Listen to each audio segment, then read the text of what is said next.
We are still living in a Kenya where young people do not have opportunities to live, work, and grow. Young people don't have jobs. We have about 6 million young people looking for employment. And the government should remember that at least 15 million youth are voters in this country. 15 million. So they should not joke with this population. We are 70% of the population of Kenya. We still have young people who have life-changing ideas, but they cannot get the money to bring their ideas to life, the venture capital or access to credit. Watu wanaenda bank wako na ma-idea, anaweza taka do ya kuanzisha hii biz ama ku-innovate kitu fulani. They are told let a logbook ama let a title deed. So if you don't have a job and you don't have a business, utatoa wapi logbook na utatoa wapi title deed? So these are the problems that some of the young people are facing. And because of these problems, most of them have gone into drug abuse. Some of them have gone into crime and credit card fraud.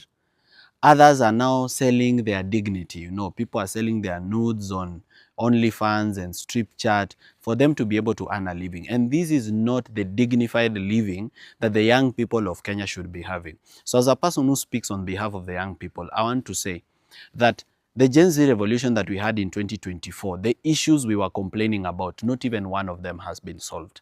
To this day, those who didn't have jobs don't have jobs. William Ruto said he'll employ up to 250,000 youth to clean Nairobi River. Who has seen it happen? No one. He says 160,000 young people have been employed in the housing program. If you calculate the number of housing programs versus the people that can be employed in that construction site and just do a rough estimate, they are not even more than 5,000. So the 160,000 is a lie. And remember, construction jobs are not permanent jobs. These are temporary jobs. Mjengo ikiisha, nyumba ikiisha, it's the end of it.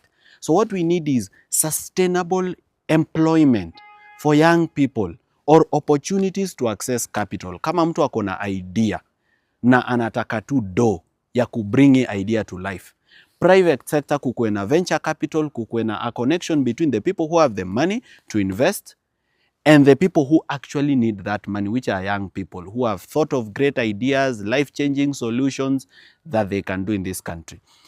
You know, we import so many products and we are employing people outside Kenya. Kama tunatumia products ambazo zinatengenezwa nje, hizi weave za nywele, hii makeup, covers za simu, simu zenyewe, spare parts za gari, magari, and every single thing that we are importing. Because nowadays we are even importing food, yet we are an agricultural country. So who are we employing? When we are buying these iPhones, these Samsungs, things that can actually be made by Kenyans here, then we are employing people in China, and the only people employing here ni watu wa logistics, yani venye simu itatoka kwa port, ifike kwa duka na venye itauzwa. Those people are employed in that line ya transport na sale, wao ndio wamepata job. So we are importing too much. So what we are doing then is we are losing money, we are hemorrhaging money kuemploy watu huko nje, watu manufacture vitu zenye tuna consume here. We are not creating jobs here. This manufacturing market needs to expand. We need this expansion of the manufacturing market. We need the lowering of power cost, because that's one of the biggest factors in manufacturing. These are serious issues that we are talking about. We need the youth to be able to do agriculture beneficially, because the government has millions of acres of land that is idle. Go to Rumuruti here, hundreds of thousands of acres, Taita Taveta, and many other places around the country, which can be leased to the youth, even at 5,000 shillings per acre per year. And then the youth wapande nyanya, wapande vitunguu, wafanye grafted avocados, wafanye watermelon, and they are able to earn a living. So there is no deliberate attempt to lift young people from poverty in Kenya. And what is going to happen is that these millions of young people that don't have jobs, that don't have access to employment, they are going to be a problem, not just to the government, but even to communities. So come on in Kenya and you're watching this video and you think that this problem is only a youth problem. Believe you me, these youth that are unemployed, they are going to be a problem to you too.